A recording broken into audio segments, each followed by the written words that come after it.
तो भाई लोग, जैसा कि आप लोगों ने देखा कि मैं एक पोस्ट डाला था कि मैं एक सर्वो मोटर लगाकर ड्रॉपिंग मैकेनिज्म का प्रोग्रामिंग वगैरह बताऊँगा। तो ये देखिए, मैं सर्वो मोटर अपने ड्रोन में इंस्टॉल कर दिया हूँ। इसमें देखो ये 3 वायर होता है, एक होता है येलो, एक होता है रेड, एक होता है ब्राउन। ब्राउन वाला जो होता है ये ग्राउंड में जाता है, ब्लैक या ब्राउन जो रहेगा ये ग्राउंड में जाता है, और रेड वाला 5 वोल्ट में, और ये जो येलो वाला होता है ये सिग्नल में जाता है। तो मेरे इस ड्रोन में एसपीडीपी वर्ज़न 5 लगा है, तो इसमें 2 सर्वो मोटर का पोर्ट दिया हुआ था, तो मैं उसी में इसको लगाऊँगा। तो अभी मैं इसकी प्रोग्रामिंग करूँगा, तो आप लोग प्रोग्रामिंग भी देखिएगा इसकी। मैंने इसमें सर्वो मोटर लगाया था, तो सर्वो मोटर का भी प्रोग्रामिंग करके बताऊँगा, सर्वो मोटर कैसे प्रोग्रामिंग की जाती है।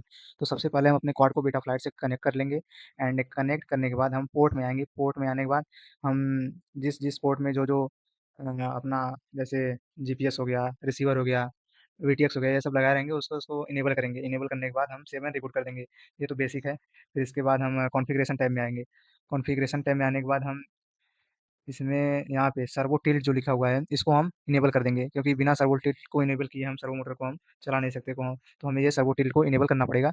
इनेबल करने के बाद हम इसको सेमी रिबूट पे क्लिक कर देंगे। इसमें बस सर्वो मोटर अगर आप लगाएँ अपने क्वाड में, तो ये सर्वो टिल्ट जो लिखा हुआ है, इसको इनेबल ही करना पड़ेगा। अगर आप इसको इनेबल नहीं करोगे, तो ये ऑन नहीं होगा।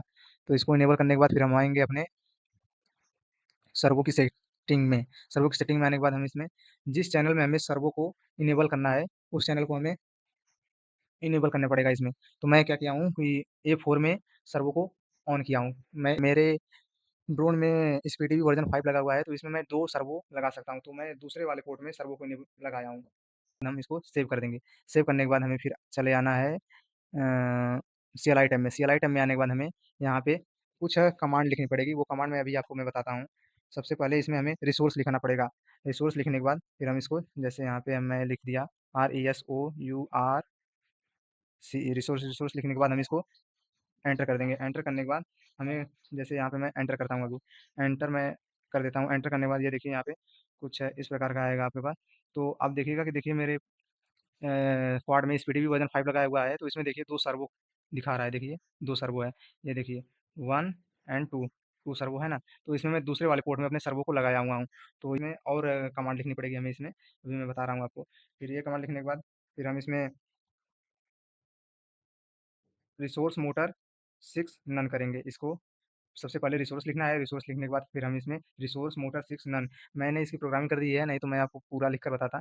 फिर इसके बाद रिसोर्स लिखने के बाद एंटर कर दीजिएगा। एंटर करने के बाद फिर आप देख लीजिएगा कि आपके जो स्टैक लगा हुआ है आपका, उसमें कितना सर्वो लग सकता है, और आप किस वाले पोर्ट में आप अपने सर्वो को लगाए हुए हैं, उसको आप फिर इसको आपको नन करना पड़ेगा। तो मैं क्या किया हूँ, रिसोर्स मोटर 6 नन किया हूँ, क्योंकि जो 6 वाला है उसमें नन करना ही पड़ेगा, तभी आप आपका सर्वो काम करेगा। फिर रिसोर्स में लगाया हूँ, तो मैं दूसरे वाले सर्वो को इनेबल कर दूंगा। तो रिसोर्स सर्वो 2 और C08 लिखना पड़ेगा। ये जो C08 लिखा हुआ है, ये यहाँ से ये इसको लिखना पड़ेगा C08 लिखकर फिर हम इसको सेव कर देंगे। सेव करने के बाद फिर हम फिर इसके बाद हम रिसोर्स शो लिखेंगे। तो छोटी सी CLI कमांड है, इसको मैं आपके कमेंट करेंगे आप लोग, तो मैं कमेंट बॉक्स में फिर ये जो CLI का कमांड है उसको मैं डाल दूँगा, तो आप लोग वहाँ से देख लीजिएगा। एंड ये करने के बाद फिर हम इसको सेव कर देंगे। फिर यहाँ तक ये हो गया। सर्वो मोटर की इतनी प्रोग्रामिंग थी। So thank you.